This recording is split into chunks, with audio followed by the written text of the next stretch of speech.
Good afternoon. Today is Sunday, July 5th, 2026. You're listening to Cyber FM. I'm your host, Arias Thomas, and this is today's Cybersecurity Report, being brought to you by the R.S.S.H Delivery Company, New York's exclusive delivery option.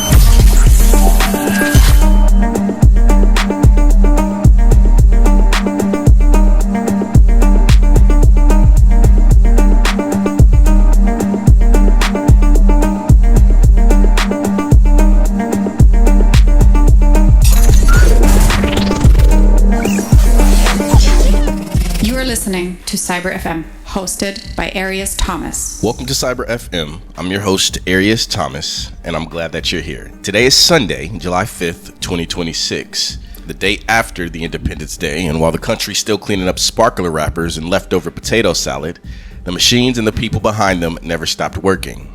This is the show dedicated to reporting on cyber warfare, and today we've got 4 fresh stories straight off the wire this past week. 1. Russian intelligence hackers going after the one thing that was supposed to keep your signal messages safe even from them, and the FBI now has a $10 million bounty out on the group doing it. 2.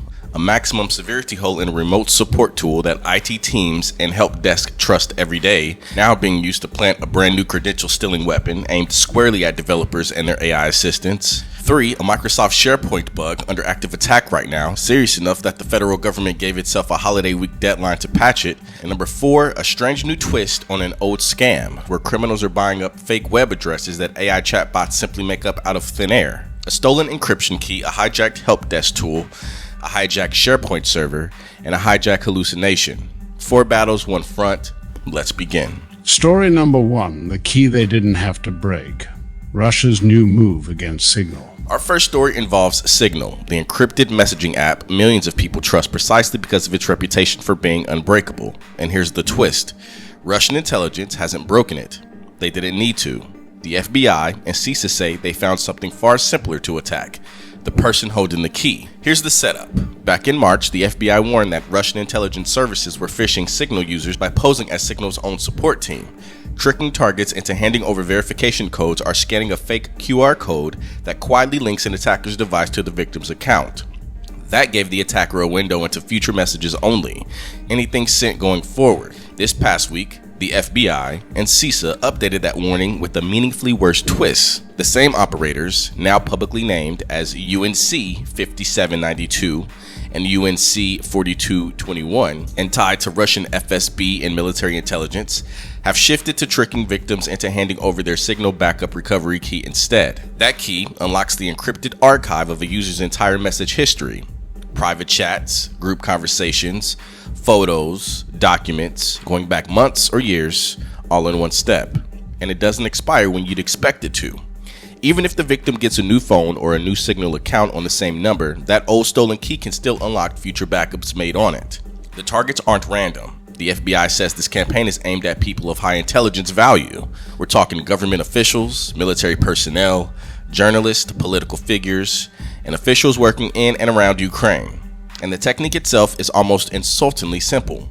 A message inside Signal, dressed up to look like it's from Signal's own support team, asking the victim to walk through their backup settings and paste the recovery key into the chat. There's no malware, no exploit, no cracked encryption anywhere in this story. Signal's cryptography is working exactly as designed. The attacker just asked nicely, and enough people said yes that the State Department is now offering up to $10 million for information leading to the identification of the group behind it.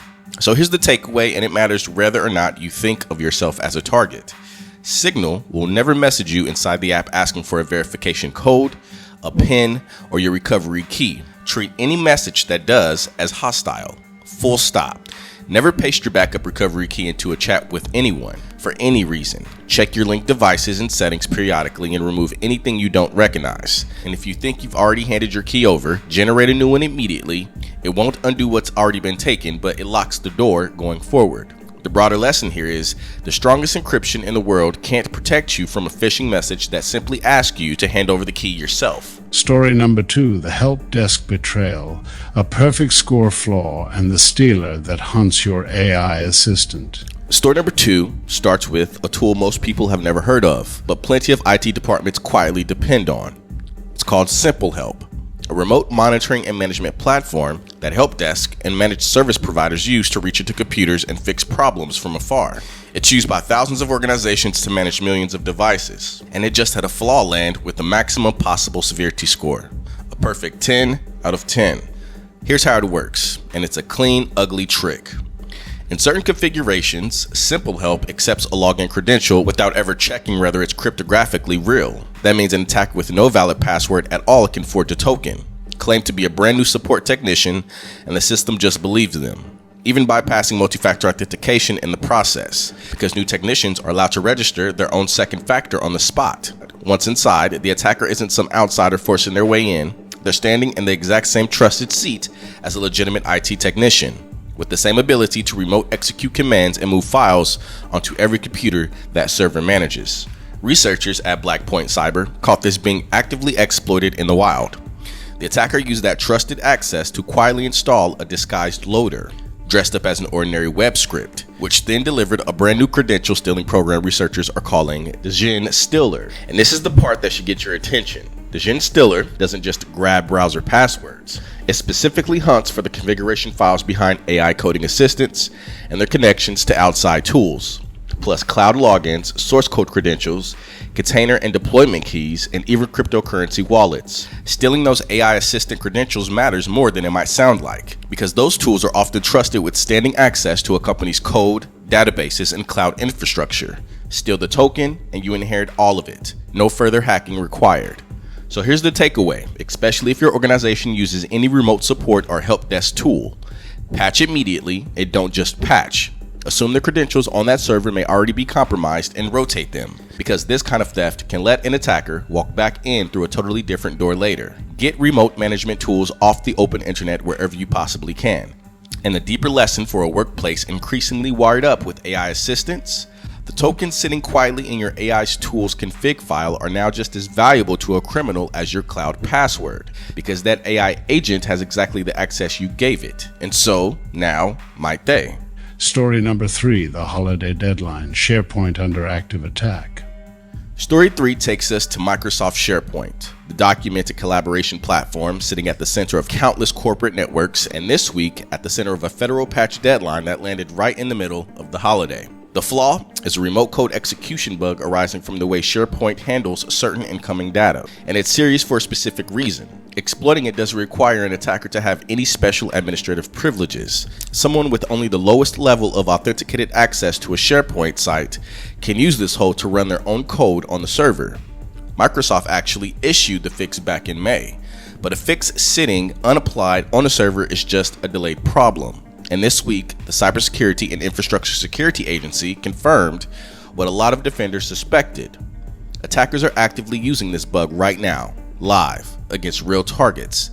The confirmation was serious enough that CISA added it to its known exploited vulnerabilities list and told federal agencies to have it patched by the 4th of July, a deadline that gave a lot of government IT staff a distinctively unfestive holiday weekend. This also lands against a messier backdrop. Microsoft separately disclosed that a routine ransomware investigation this year turned up 2 completely unrelated attack groups operating inside the very same corporate network at the same time, each apparently unaware of each other. One of those groups has a documented history of breaking into on-premises SharePoint servers specifically to deploy ransomware. It's a reminder that a single unpatched collaboration platform isn't just a way in for one attacker. Sometimes it's a shared doorway that multiple criminal groups end up walking through independently. So here's the takeaway. If your organization runs SharePoint server on its own infrastructure rather than in Microsoft's cloud, confirm the May patch is actually applied. Please don't assume. Verify. Treat any SharePoint server exposed to the internet as an active target today, not a theoretical one, and review access logs for anything unusual. And the wider lesson? Patched in May and safe in July are not the same sentence. A fix that sits on a shelf protects nobody, and this week is proof that attackers are still actively working through the backlog of vulnerabilities companies meant to get around to. Story number 4, the address that never existed, how criminals are squatting on AI's own mistakes. And our fourth and final story today is one of the stranger ones we've covered on this show, because the vulnerability here isn't a bug in any piece of software, it's the AI chatbots themselves.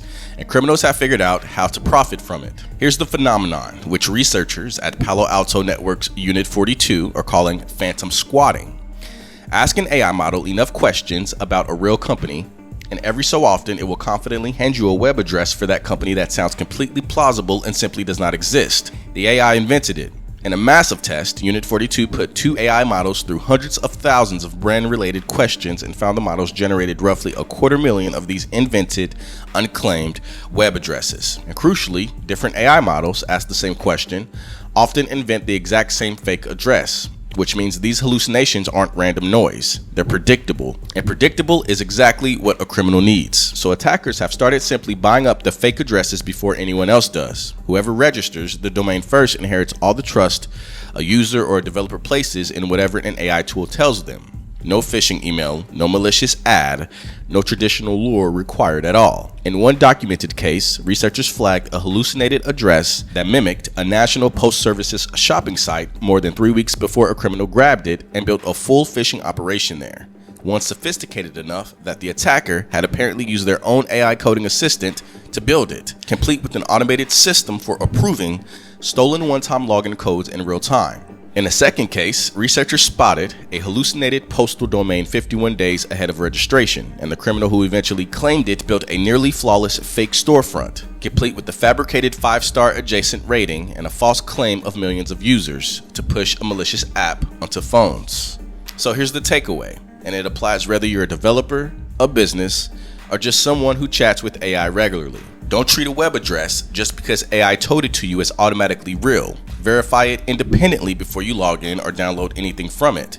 If you run a well-known brand, it's worth checking what addresses AI chatbots invent when asked about you, because those are now a predictable list of domains a criminal might register next. And the broader lesson to close out today's show, as AI tools increasingly hand us links, code, and instructions we act on without a second thought, the machine's own mistakes are becoming raw material for the next scam. And confidence from an AI is not the same thing as accuracy. Today's episode is brought to you by the R.S.S.H delivery company, New York's exclusive delivery option. When your package has to get across the city quickly, safely, and in good hands, the R.S.S.H is the name to know. They are New York's exclusive choice and gold standard in delivery. Rain, holiday, heat wave, it doesn't matter. The R.S.S.H is the name that gets it there. Every single time you hear us on the air, remember the R.S.S.H delivery company is the reason we're here.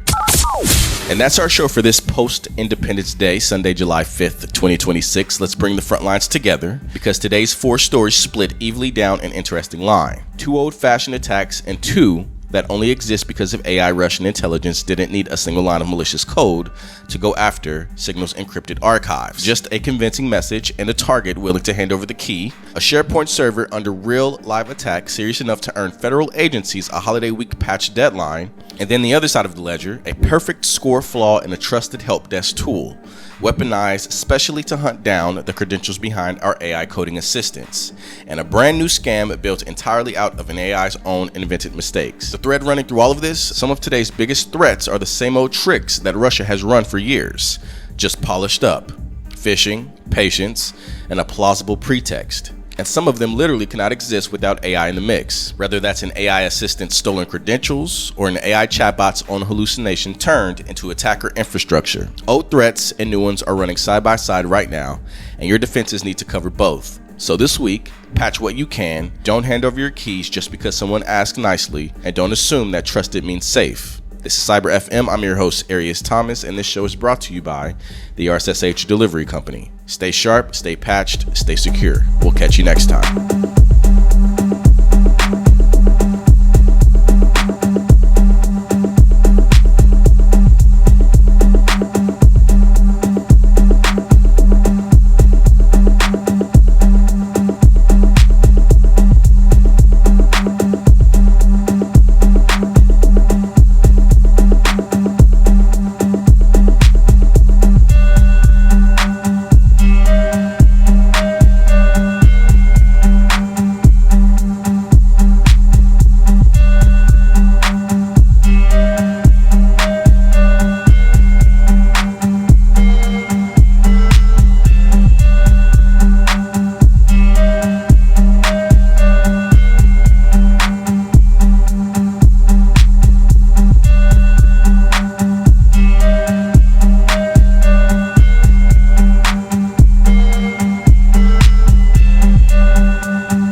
Hosted by Arias Thomas.